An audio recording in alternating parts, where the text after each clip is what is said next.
Thank you for joining CIE's weekly analysis of the Hamas-Israel war with the best analysts from around the world. This is our center's 30th weekly webinar. Today, we're stepping away in part from the war itself to make some general assessments of Israel at 76. I'm Ken Stein, the president of the Center for Israel Education and the Emory University emeritus professor of contemporary Middle Eastern history, political science, and Israel studies. Joining us today will be David Harris, Rabbi David-Seth Kirshner, and Dr. Eli Sperling to talk about Israel's place in Jewish history and its role in general diaspora and specific American Jewish identities, taking a look at Israel at 76 in the context of October 7th, where 1,200 Jews and others were brutally murdered by Hamas terrorists and more than 240 taken hostage. The Center for Israel Education is 15 years old with more than 7 million viewers to our website. Some 40,000 folks enjoy Israel learning per week. If you want to join us on a regular basis, it's israeled.org. Analyses, content, context, webinars, and much more. Apropos this webinar's focus on Israel's anniversary, last year, Israel at 75, our staff assembled lists of Jewish, non-Jewish, Israeli, and Zionist leaders who all contributed to Zionism's development, its establishment, and its sustenance. Leading us off today will be my good friend, Rabbi David-Seth Kirshner. Since July 2007, Rabbi Kirshner has served as the rabbi of Temple Emmanuel in Gloucester, New Jersey. He's previously worked at the United Synagogue of Conservative Judaism's Jewish Theological Seminary. He published Streams of Shattered Consciousness, a chronicle of the Israel-Hamas war, which is a diary of events as he saw them unfold during its first 50 days. On May 15th, Israel reaches its 76th year. There are 9.9 million Israelis, 23% of whom are Arabs. There are more Jews in Israel today than any place else in the world. What role or roles do you think Israel plays in diaspora Jewish identity, particularly American Jewish identity or identities? At 76 years of its existence, I don't think it's possible for anyone who identifies as a Jew to do that devoid of their relationship with Israel. It can be a fraught relationship. It could at times be a relationship that has turbulence in it. It could be one that's always strawberries and cream for others. But it's an impossibility for this generation to have a relationship with their Jewish identity devoid of Israel. That's something that our ancestors didn't have with my grandparents. Remember that sacred day when it was declared as a state. They also remember that day, November 29th, 1947, when the United Nations partitioned the land for Israel.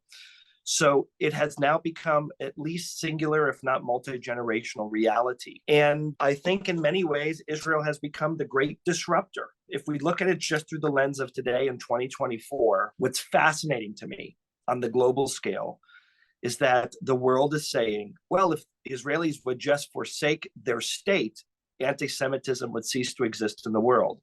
And the great irony, of course, is that in 1947, the argument was if Jewish people would just have a state, anti-Semitism would cease to exist in the world. I think it's fair to come to the conclusion that anti-Semitism will continue to exist in a world with or without Israel, but we cannot continue to thrive in a world without Israel. I think it has shaped our diaspora. I think it's been a great disruptor. I think that Israel has been a dream. It has been a miracle. It has also been a challenge and has been an opportunity. And it's hard for me to imagine a life without it. It would be tantamount to saying, imagine your life where you had to have no limbs. It's such a part of my identity, I can't think of it. What do you mean by disruptor? When I say disruptor, I'm not referring to the Jewish people per se. I'm referring much more to a country that has gone into the Middle East, which probably has the least amount of oil of any of the other countries in the Middle East, and in 76 short years has done what countries who have been there for centuries could not even dream about.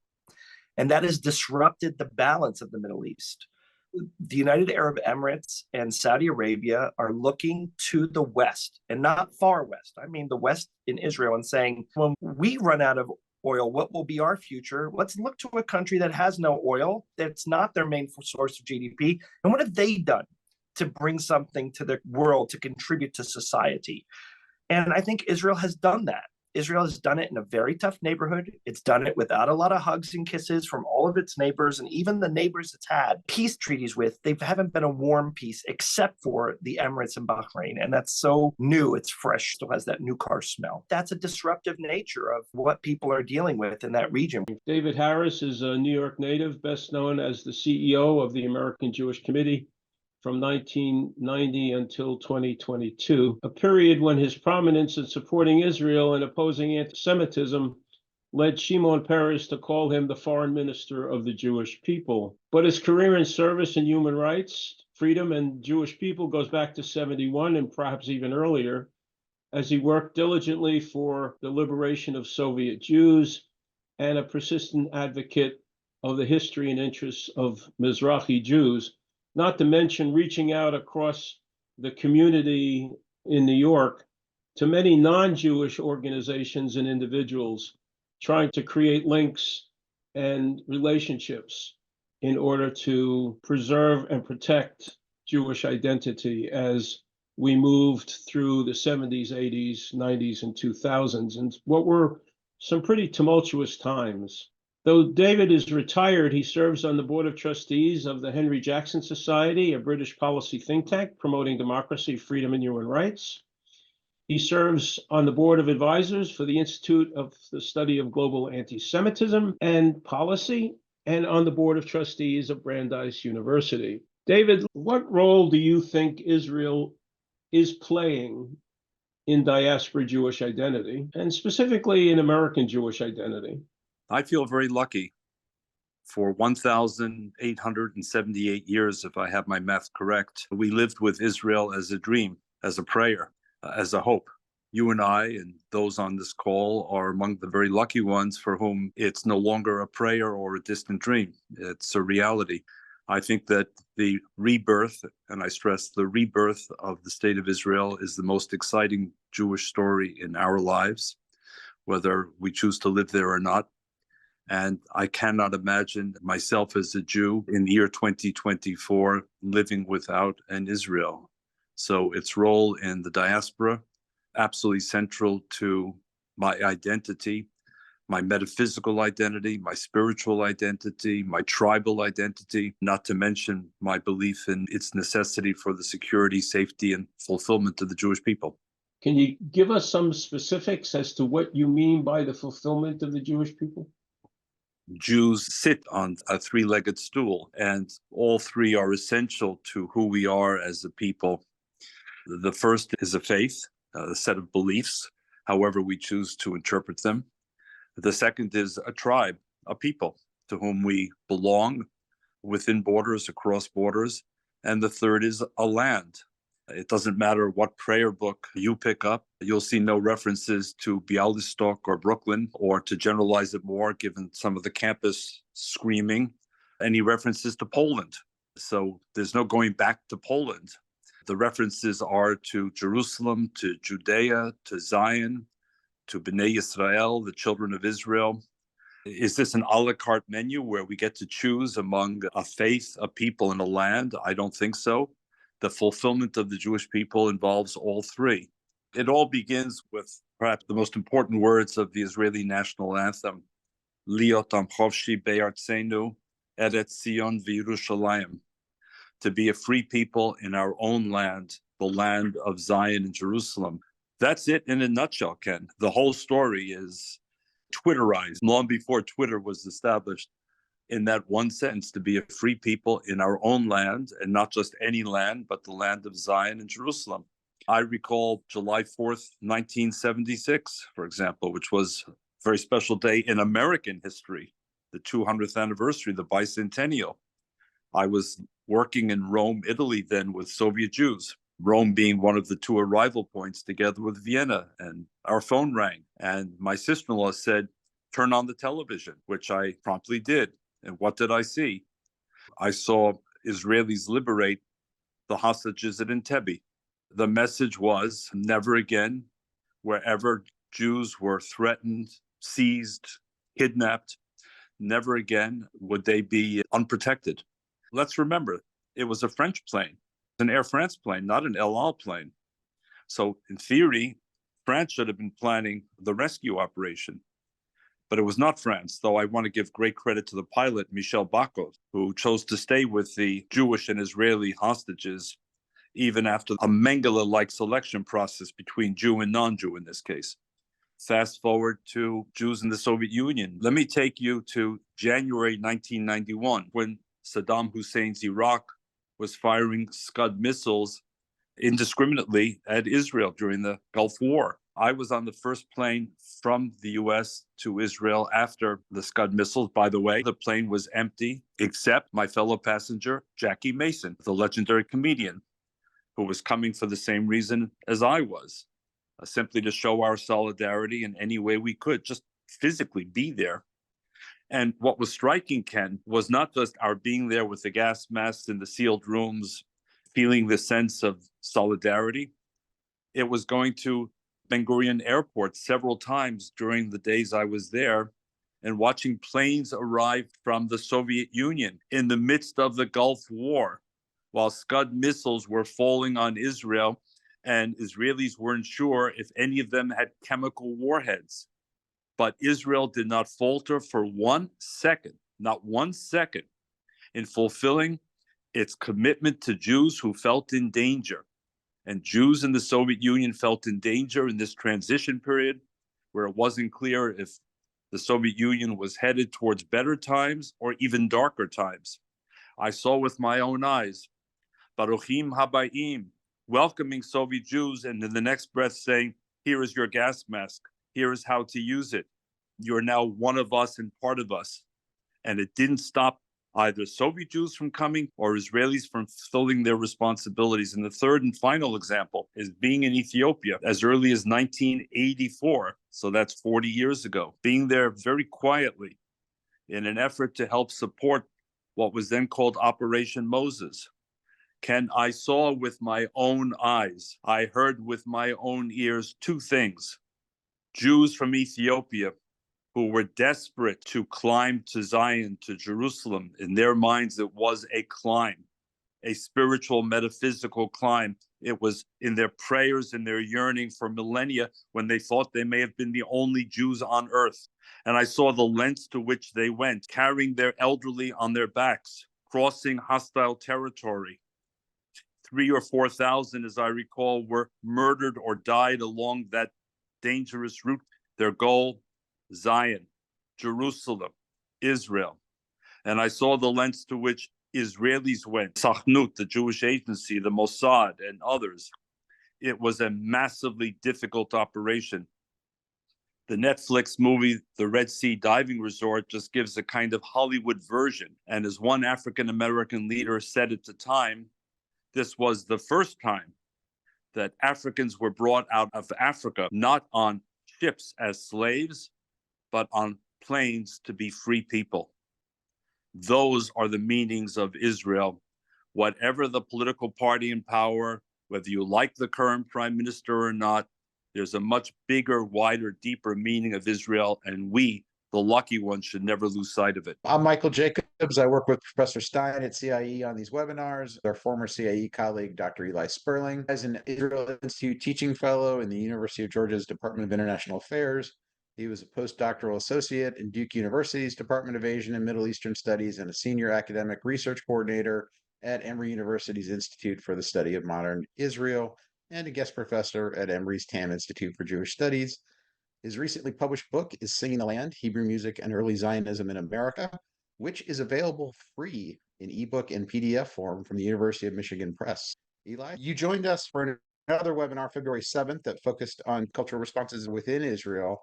Anything in the 3 months since that has changed in that aspect? I don't think anything has changed. I think we see a lot of the same types of things that I was discussing along with my co-panelists. We continue to see Israel's cultural scenes, particularly within music, being a means through which a lot of cultural and political commentary is coming to the fore.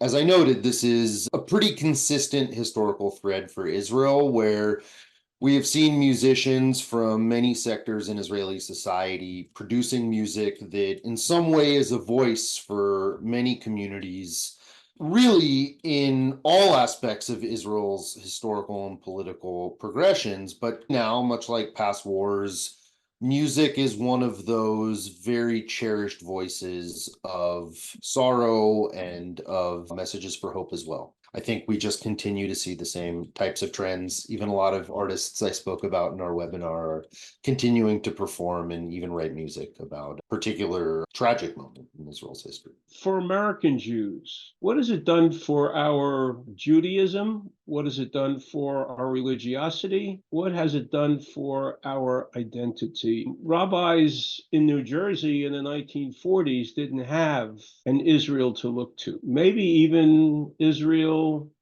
prevented the assimilation of Jews worldwide. I would argue that there are 5 types of Jews in the world. And I'm speaking in gross generalities. There's the Reform, there's the conservative, there's the Orthodox, there's the unaffiliated, and then there's the Zionist Jew. And I actually think the Zionist Jew might be the largest denomination. If you were to ask my kids, what is the strongest identity of their religion, they would say they're Zionism. We sent them to Zionist camps. They fiercely are devoted to Zionism. They waver in their traditional practice. What Shabbat looks like for them might be different, but Zionism doesn't waver. It's dynamic, but it doesn't waver. And I actually think for the last 76 years now, that has been a form of expression of who we are as a Jewish identity. It's also been the manifestation of what we've never had for 2,000 years, of what it is that defines us. It's a land, it's an innovation, it's a Merkava tank with a young boy wearing tefillin with an M16 over his shoulder. I think it's a little bit of all of those fronts. It represents the very core values of who we are, of a freedom of expression and religion. And at times it calls into question some of those divergent opinions as to what our religion wants of us and demands of us. But to me, I think it's actually become one of the most potent, popular, and powerful streams of our Jewish identity. Shlomo Avineri, the great professor at the Hebrew University, said that Zionism was a Jewish national liberation movement. You just articulated that Zionism, or Israelism, has given Jews the chance to express themselves. And you don't just mean politically. You mean intellectually, economically, technologically, artistically. Even religiously, Ken. I think Israel has provided people an outlet to express themselves in the way they want to be religious and given us a license for that. The founders of the state of Israel were fiercely educated and powerfully and demonstrably non-practicing. I would never want to go toe-to-toe with David Ben-Gurion on Tanakh or Talmud, even though he didn't wear a kippah and he didn't keep Shabbat, at least keep Shabbat the way that I did. And I think that there's something to be said about that. There's something to be said about an appetite for curiosity and for our tradition, and then a freedom and a right to express it in a way that feels right for us. And Israel's licensed that. There's been this anti-Israel backlash worldwide. There's a New York protest scheduled for May 18th that's targeting getting Zionists out of the music industry. We've seen Matisyahu struggle to even get to perform because of protests. To what extent are these real threats to Israeli and Jewish artists? And to what extent are maybe they just social media flaring into the public a little bit? It's in so many ways driven by social media, but at the same time, much like we have all of these internal patterns and trends where music is this very robust voice for Israelis, particularly in times of conflict, we see these broader global tensions. Achinoam Nini, she is a very well-known left-wing artist of Yemenite Israeli descent, and she has actually faced boycotts herself since October 7th in trying to perform globally. It is no bearing on her politics. It's just the fact that she is Israeli. For Israeli artists, no matter their politics, many do perform outside of Israel, even as a central part of their income. And for these artists, and I'd say much like Israeli academics who do work in the outside world, calls for boycotting musicians and artists and scholars certainly serve as threats to these individuals' careers, but also their ability to bring diverse voices from inside Israel to the outside world. It's often the case that artists represent more progressive sides of societies, and that is the same in Israel, and it's cutting off these artists' abilities to communicate their own experiences, no matter their spectrum. But it is pretty shocking to see, too, that very progressive Israelis whose politics may even align with those who are calling for their boycott are being barred from global performance opportunities. Be a free people in our land is the essence. I think there are a lot of us who believe the same thing, but it's not just the political freedom, it's the freedom to be creative. It's the freedom to invent. It's the freedom to adapt. It's the freedom to choose, which is certainly part of who we are as Jews, that choose to believe in one God. When you took over in 1990, reflect back for a moment on Israel's place in American Jewish committees, work, activities, and how did that change over 30 years? I'll share what was a long time secret. When I was first interviewed for the job in 1990, and this is not false modesty, I had no interest in the job. AJC was in a very perilous situation, and there were those predicting that the agency was going to close its doors. In the end, they strong-armed me to take the job, and in the final interview with the lay leadership, they asked me, is there anything that would lead me to resign from the job other than unforeseen personal circumstances? And without even thinking, because I hadn't prepared for that question, I said, yes. If this organization ever distanced itself from Israel, and I could not persuade its leadership to rethink that, I would be out the same day. I said it in 1990. I have believed it ever since. Fortunately, I had no cause to resign. But the 1980s was not a good decade for AJC generally. And in terms of Israel, there was a weakness. I think Maury Amatei, at one time the leader of AIPAC, referred to AJC as the weak link in the American Zionist chain. It was not hostile, not at all, but Israel was there when Israel behaved itself, quote unquote. And when Israel misbehaved, we're not so sure anymore. My approach in 1990 was very different. I'm a 24/7 Zionist. I may like a particular prime minister or policy, or I may not, and I can distinguish, obviously, but it doesn't affect my overall belief that this is the greatest miracle in modern Jewish history, number one. We, as American Jews, must play a supportive role. And when we allow differences to be aired in public, we give pleasure and joy to those who are trying to divide us. Our adversaries, whoever they are, however many or few, have one overarching strategic goal, and that is to drive a wedge between Washington and Jerusalem. And if they succeed, and the United States ambassador to the United Nations, for example, receives no instructions to veto a resolution that could be legally enforceable and injurious to the state of Israel, all bets are off, Ken. If an arms embargo against Israel, both offensive and defensive weapons, is imposed, all bets are off. The United States plays an absolutely unique and irreplaceable role in the life of Israel, its military, its defense, its strategy, not to mention 10 other areas. In my time at AJC, we spent a gazillion hours trying to help advance and diversify Israel's foreign policy. We went to India long before it was obvious. We went to Central Asia. We went to the Eastern Med. We went to Sub-Saharan Africa. We went all over the world looking for new friends, new partners, new allies for Israel. And there was quite a bit of success, but no replacement for the United States, neither bilaterally nor multilaterally, especially at the UN and its Security Council. Finally, Ken, my philosophy, unlike some American Jewish organizations that you know and I know, is I'm not here to try to help micromanage Israeli defense policy or second guess Israeli decision making. I have enough awareness and humility to understand that I have a choice to live in Israel. I don't have to go through back roads and cross borders illegally to reach Israel, as was the case for too many years. I can board a plane from New York City, where I'm speaking to you from this evening, and tomorrow morning become an Oleh Hadash, a new immigrant. For various reasons, I haven't done it, though I thought about it an awful lot. I've made my choice to be here, I need to respect and defer to those who've chosen to live there. It's an evolving but mature and strong and resilient democracy. And my job is not to second guess them, not to go to the US Congress and declare as a pro-Israel organization, the Iran deal is in the best interest of Israel, even when every Israeli leader says it is not. That's not my goal, nor is it to say, even though you want to make peace with Egypt and then Jordan and then the other Arab nations, I'm here to tell you, never trust an Arab. You know those Jewish organizations in the United States on both ends of the spectrum.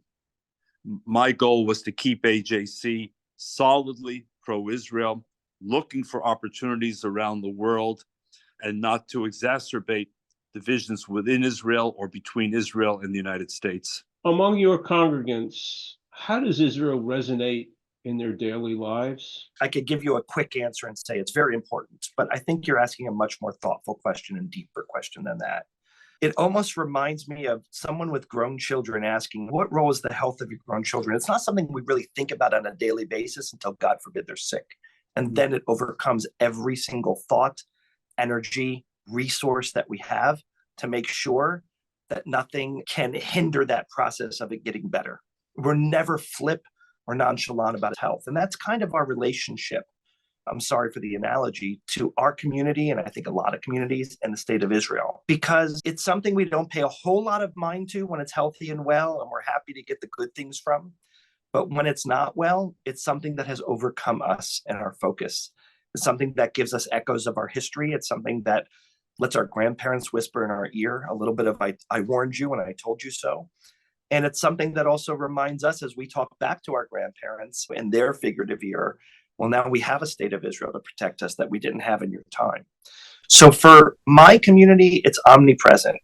Even if Israel's doing things that don't always sit well with us, like going back to October 6th and dealing with issues of judicial reform that really didn't pass a sniff test for many liberal Jews, it's something that we're proud of our patriotism and our activity, even if we're not proud of the actual choices of that particular administration. So it's a pride in Israel, a pride in Zionism, not necessarily a pride in the political choices that might be made at any particular moment. I'll use a personal example, and I hope I don't offend any of your listeners. I wasn't a huge fan of the Trump administration. However, my patriotism in America never wavered. And while I didn't like the choices of that president, and I didn't vote for that president, by the way, that's been the case for many of the presidencies in my adult lifetime, it doesn't erode my patriotism as an American. It doesn't erode my right to act and demonstrate in those American ways.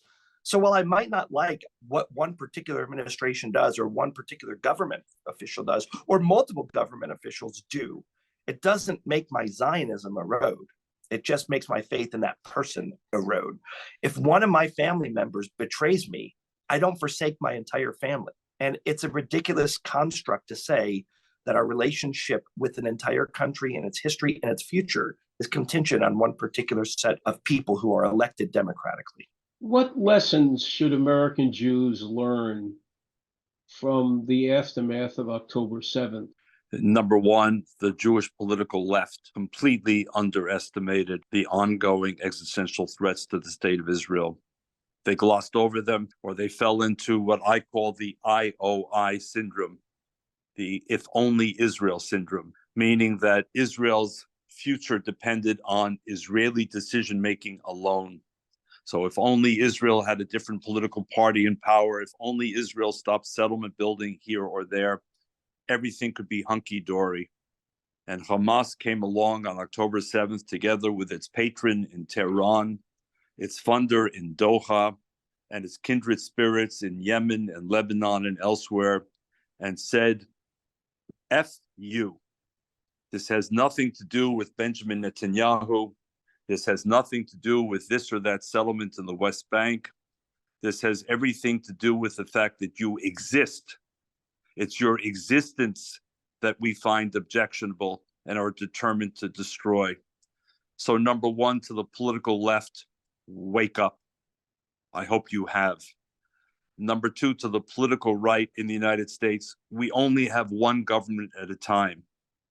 You may or may not like President Biden. That's entirely your prerogative. But we have one decision maker, one commander in chief at a time. And it so happens that he is a Democrat. And it so happens that the Jewish community of the United States needs to be able to engage with him and those around him and those who stand with him in the US Congress, and to write them off a priori because they're all Democrats or whatever the right thinks about them, is to deal yourself out of the political equation at a time when existential matters rest on the table, Ken.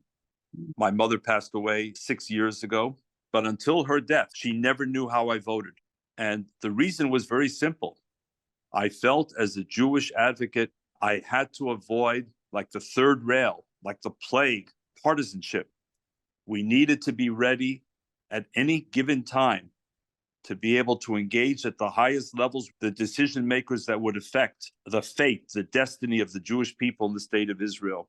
And number three, and I hope I'm not just deluding myself because what I'm about to say is anecdotal, not statistical or quantitative, but for every Jew who may be shouting ceasefire or joining with the Red-Green Alliance on American campuses, I see 5 or 10 Jews who are waking up and showing up.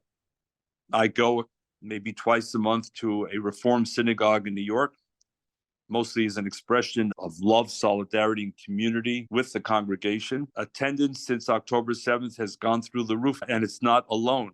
I've seen it in many other places. I've heard it.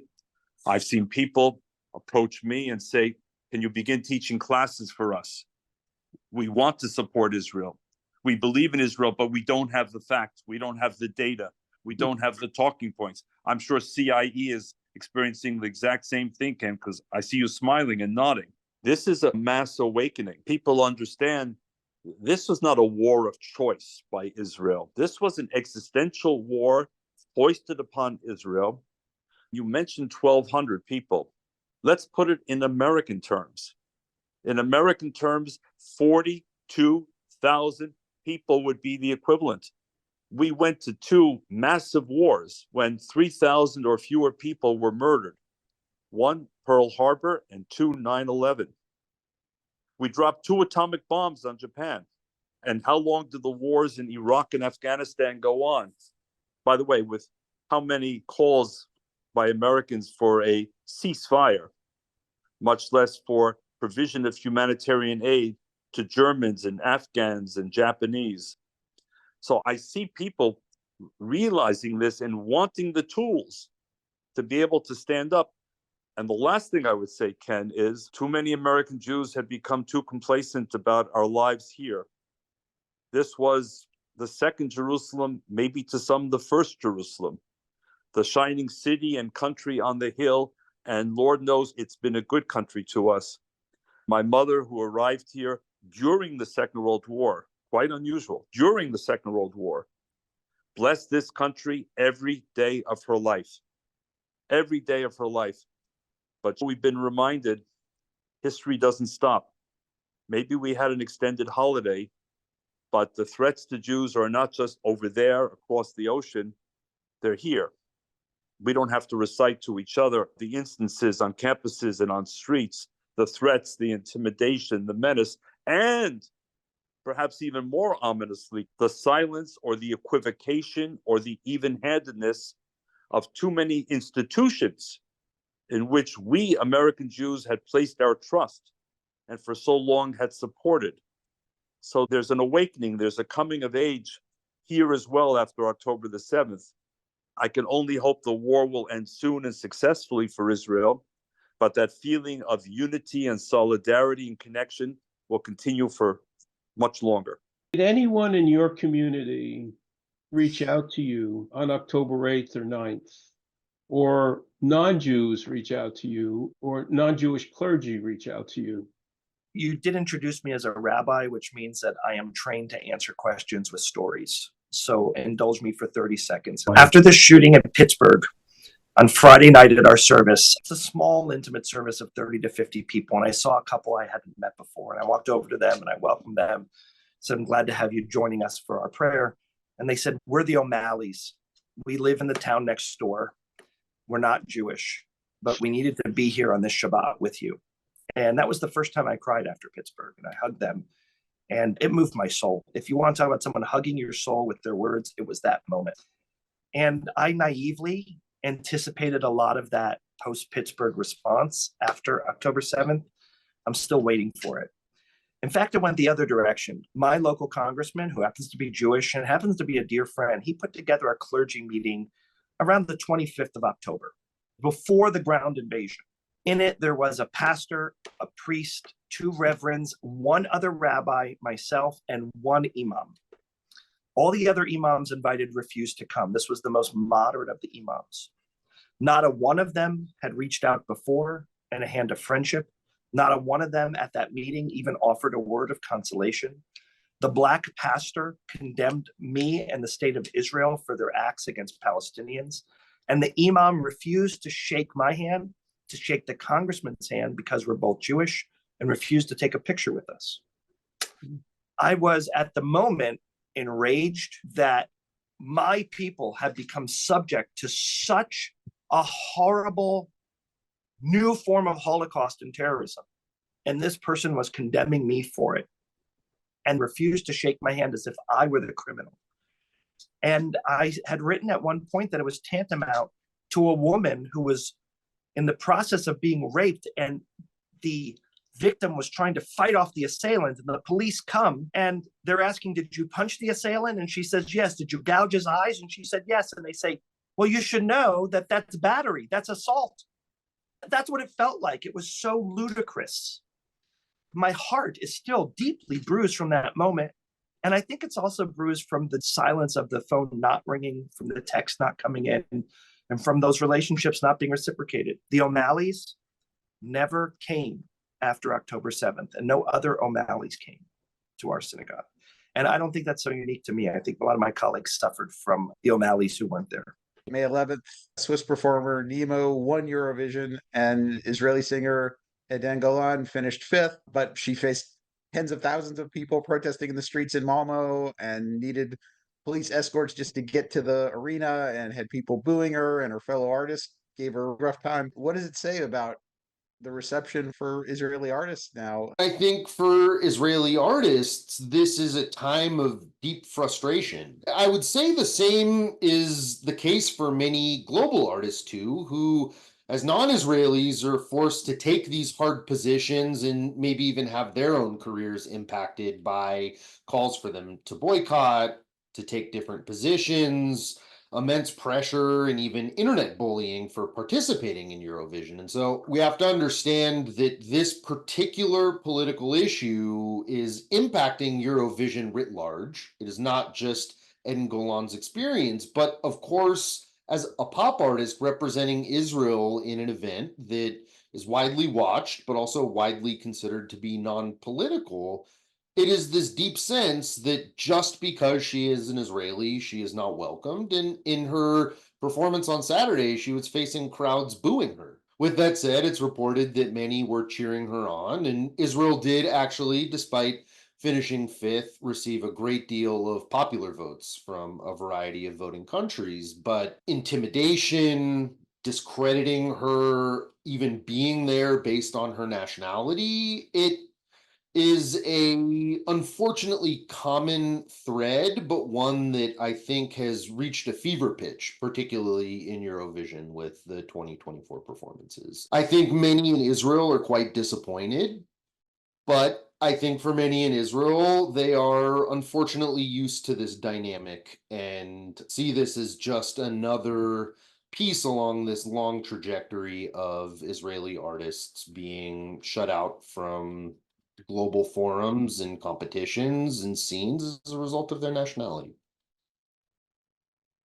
Should we draw a positive note from the fact that she finished 2nd in the popular vote? Yes, and I think that's important to note, and also shows, along with the cheers, which at points were even reported to drown out the boos, there's a great deal of popular support for Eden Golan, and we likewise see a variety of supporters of Israel across Europe.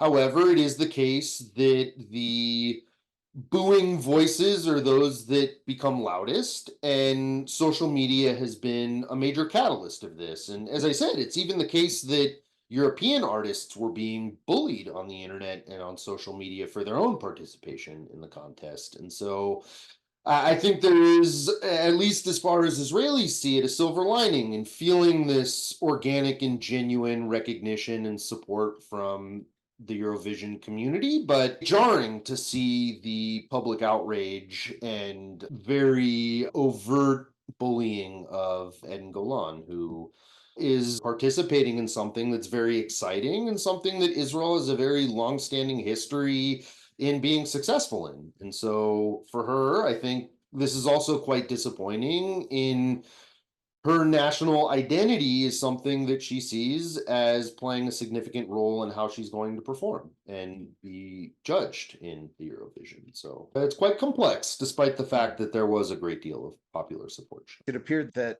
diaspora Jews rallied to support her. What does that say about the way Israel plays a role after 76 years in diaspora Jewish identity? Again, this is something that we've seen as a long-standing trend. Diaspora Jews all over the world have long supported Israeli artists, certainly Israeli athletes, and have seen the successes of Israelis on the global stage, particularly in culture, to be something of even great pride to the Jewish people. And Israel's art scene in particular has had a outstanding impact on global culture in general for decades. Whether it be Ephraim Kishon winning a Golden Globe in the 1960s for Salah Shabadi, or any number of huge Israeli movie stars and figures in Hollywood or musicians gaining great fame. This is something that I think diaspora Jews worldwide have really felt connected to, and it's something that's so public. It is this way of even participating in Israeli culture and being able to cheer it on and be engaged with it. And so I think that this was one of those ways too that many diaspora Jews felt they had this avenue of agency in supporting Israel, even in something that they thought was an unfair circumstance that Israel was facing as a result of the political protests.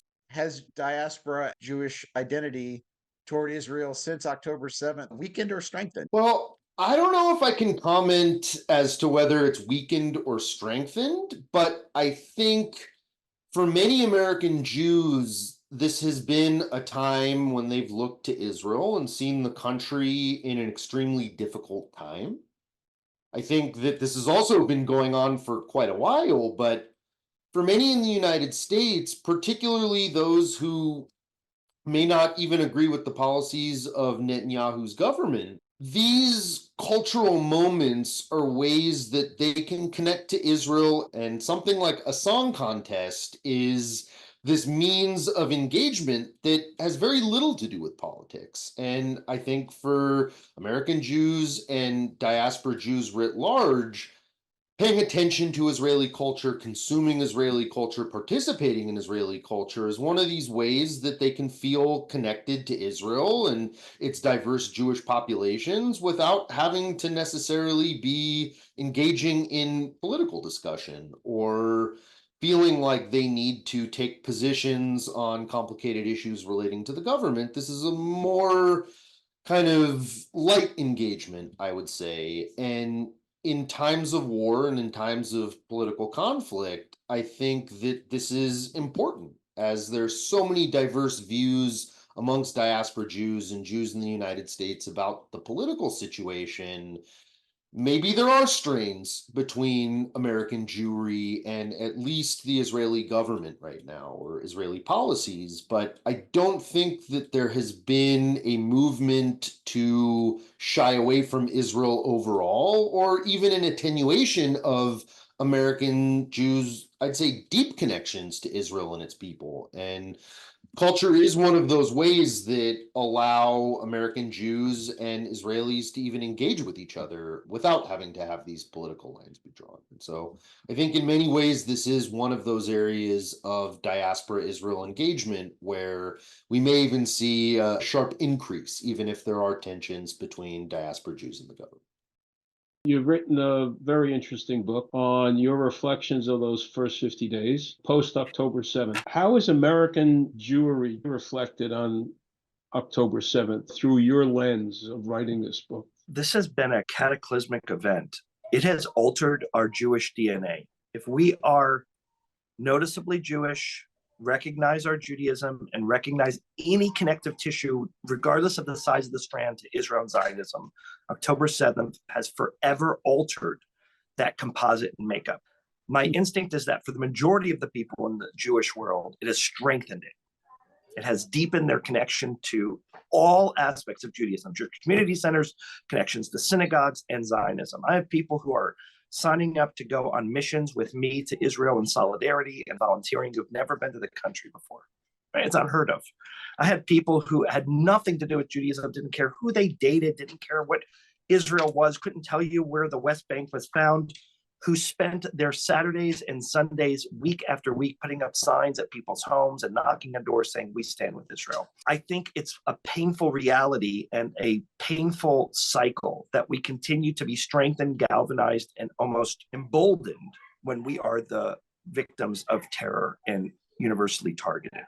That's problematic. And that's something else for us to unpack. But I think it will forever alter our DNA. And I think the other part that has really stung is that when it came to marching in Selma, we were there. When it came to protesting at Stonewall, we were there. When it came to stopping Asian hate, we were first in line. When it came to Black Lives Matter, we said, not on our watch. Black Lives Matter, of course. When Syrian refugees came to this country, synagogues like mine were the first to open up their doors and pay for homes for them to stay and greet them. And then here we were in our moment when our women were raped, our children were abducted, our parents and grandparents were brutally and ruthlessly murdered, and crickets. And it didn't even take minutes on the clock for people to say it's our fault, to deny it, to condemn us, to question our values, and to question our right to defend ourselves. I don't think that's something we're going to quickly heal from. And I don't even think it's a question of if, sadly. I think when the next unarmed Black man is killed by a white man with a gun, and there is a protest in our country, there is going to be an inflection point for us about standing. Now, I'm going to answer this on a personal level. I will march when there is that next moment, but I'm not so sure I'm going to be marching with the people next to me. I might be marching by myself. And if I do stand next to people, I know they don't stand with me in my moment, that we are not connected on common values. And that has been a painful and rude awakening for me and the Jewish community during this time. And I'm not going to retaliate by not marching when an innocent man is killed or when there is another form of bigotry or racism in our country. But I think it has altered our psyche in a way that it's going to be hard to be forgiving weeks, months, and years later. Looking ahead 25, 50 years, how important is that cultural element in keeping Israel together with the diaspora? And beyond that, keeping Israel as an important part of the international community overall?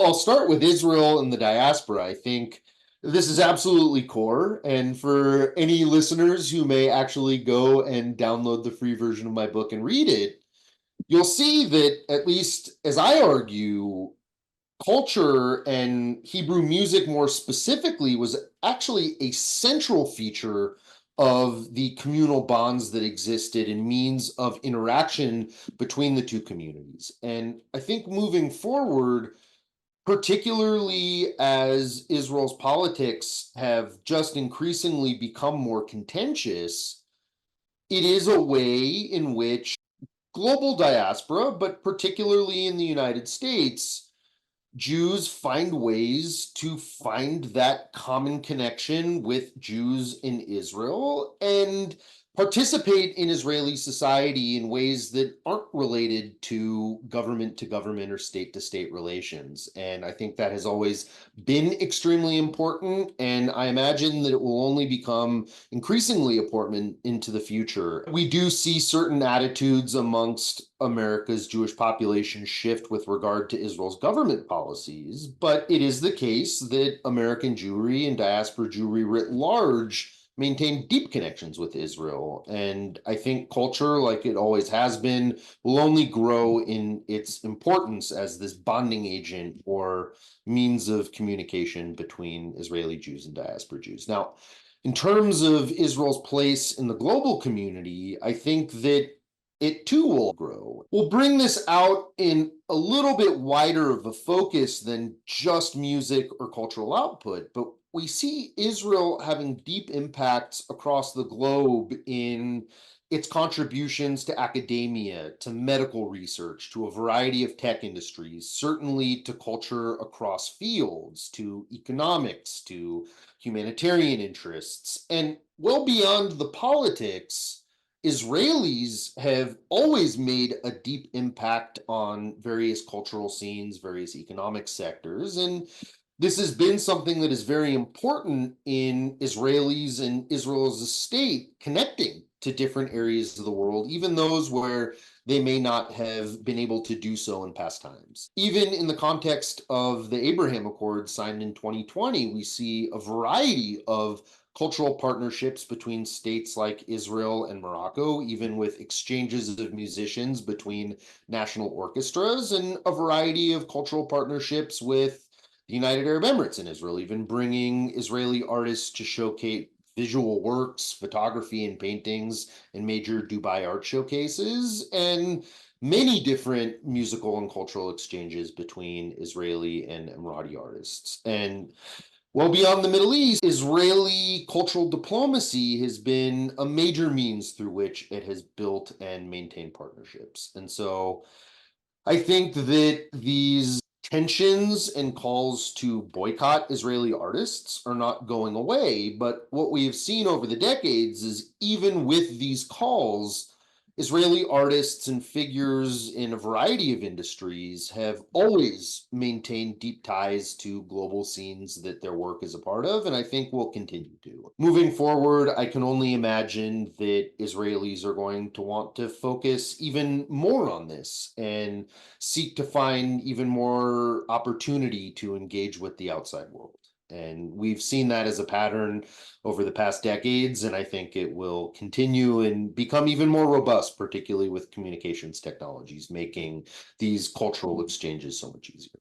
I think in so many ways, the calls to boycott Israelis, like artists and academics, as I mentioned earlier, really serve to stifle important channels of communication between even Israel's most progressive figures and those around the world who may even see the world or situations in Israel similarly, or may not, but could certainly benefit from gaining the nuance associated with partnering or reading the work of Israeli scholars and researchers, and hearing Israeli music, watching Israeli movies, seeing a variety of Israeli pieces of cultural output that have always really communicated a very wide spectrum of Israeli perspectives, which are, of course, quite vast. Only isolating Israel further, the boycotts just stifle the ability for diverse Israeli voices to communicate their positions to the outside world, but also seek partnerships and try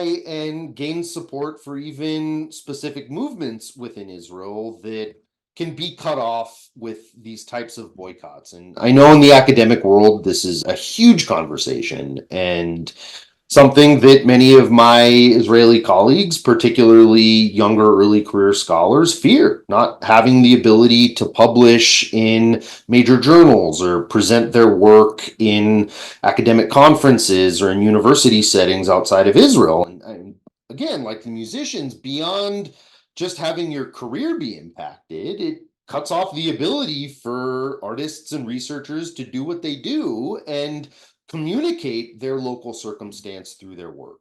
I think that this is one of those areas that has not really been considered in a lot of popular discourse about these types of boycott initiatives, and I think really does serve to cut off these very important channels. And it de-incentivizes these artists and academic figures to stay in Israel and do their work.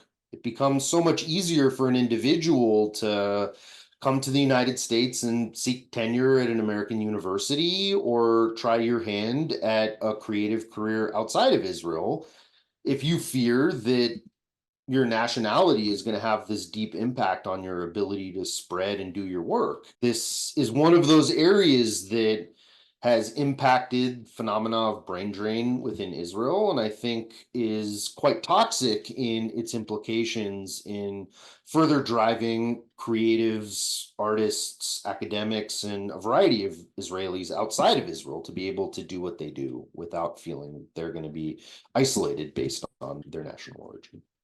Just becoming an ever increasing pressure on these individuals who are feeling that they're just shut out and that they have very little voice or ability to change the circumstances and even bring their perspectives to the fore. As an American Jewish leader, as a rabbi, as an educator, what should we be doing more of, or what should we be doing differently for coming generations of Jewish youth to instill an understanding of Zionism or Israel? What can we do better? There's a few things we should be doing, and these are off the top of my head. One thing is we cannot rest on the idea that we have a country. We must know about that country. I think we need to do a better job of educating Jews about the history and importance of Zionism. And it needs to be greater than the Holocaust. It needs to be greater than the Holocaust. That's number one. Number two, I think we can say we stand with Israel all day long. There is nothing that substitutes standing in Israel. Standing with Israel is good. Standing in Israel is better. And we must double down on the birthrights and the youth programs and all of the other opportunities and portals that are bringing people to the land, to touch it, to taste it, to appreciate its complexity, to wrestle with its challenges, to see what's on the ground, to talk to people so that they become a better and more informed Zionist. Any person who comes back from Israel will tell you, not all Zionists and Jews are white. Many of them are dark, and many of them came from Arab countries, and many of them are even Black from Ethiopia. And there's a panoply of different languages that are part of the country, and there are some that are religious, and some that aren't, and some that are liberal, and some that are conservative. We don't do that right if we only do it through a textbook or through the lens of 1940 and 50. Israel's complicated. But what in life isn't complicated? I'm married. I'm in love. Love is complicated, but I run towards it. I don't run away from it. Religion is complicated. I run towards religion. I don't run away from it. Patriotism and activity as an American is complicated, but it doesn't remove me from the civic duty. The last thing I would say that I think is critical, not unique to Jews. I think this is unique to this generation in society. We must call out any time someone who we love or don't know traffics in the world of untruths. I actually believe that part of the core of what's happening today on college campuses, what's happening today about blood libels about Israel, and they're not limited to non-Jews. What's happening is based on a permissibility of society that allows us to share dishonesty and untruth unchecked. You see, you and I can have different opinions. You could say the most important strategy for Israel today is to repatriate all of the hostages, even those that have died, so they can be buried in Israel. And I could say the most important thing for the strategy for Israel is to eradicate Hamas, even if, God forbid, we have to lose the hostages. Those are strategies and opinions, but what we cannot argue about, what we are not allowed to have debate on, is whether Israel is a moral country, whether Israel has a right to defend itself, whether Israel is democratic, whether Israel is a key ally and why. These are things that are not worthy of debate. These are facts. And we cannot put facts into the equation as debatable or perhaps not true just in the name of free speech. I can't say 2 + 2 = 5 because of freedom of speech. We have a responsibility to call out those untruths. And right now, what's happening in the college campus and around the water cooler are people are trafficking in untruths, and they're going unchecked and uncalled out, and it gives them license and permissibility. And I think it's a dangerous world for us. And I think that's critically important to the future of Israel and, frankly, to the future of this country, which are allies for much more than the strategic interests, but because of shared values. Do you have any doubt about Israel making it through another 25 or 50 years? I do, but I have the same doubt about America making it for the next 25 or 50 years. because I think that Western countries with Western values always go through cyclic, tumultuous times. We saw this in other places where extremes come to the surface and they gain a momentum, and there are all types of factors that lead to that gaining of momentum, and tides can change.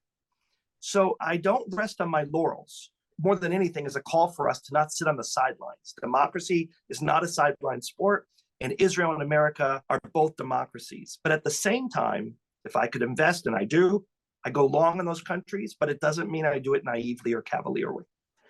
The great Israeli historian who taught at the Hebrew University in the 50s and 60s, Israel Kalat, said Zionism contributed to Jewish identity because it gave Jews a sense of intervening in their own destiny, of making a difference for tomorrow, not really sure where it was going to lead them, but the excitement of doing it and making a difference for tomorrow is really what stimulated and catalyzed Zionism and Zionists to continue moving forward. And I think Kalat got it right. How could we instill a better understanding in our youth about Israel's role in their identity? I know there's not a pill you can take, but what can we all do to make a difference? I wish there were a pill. Maybe one day there will be. Jewish genius. But there's no one shortcut, Ken. There are the feeders. Feeder number one is the family. If the family's not doing its job, it's very difficult to replace it. To those on this call who have children at home, it's never too late. If you haven't really started to talk about pride and joy and connection and content and peoplehood, start at dinner tonight. Don't wait till tomorrow. Synagogues have many of our young people for a number of years. We loved our earlier synagogue up in Westchester County where we raised our family. But when my eldest son came back from his confirmation class and said, "Dad, this is a waste of time." And I said, "Why, Danny? Why?" And he said, "Because they're telling me about drunk driving and its dangers." I went to the rabbi and I said, "Are we taking this sort of social justice, social consciousness, tikkun olamism a bit too far?" Others will tell him about drunk driving. Believe me, my wife and I will be among the first.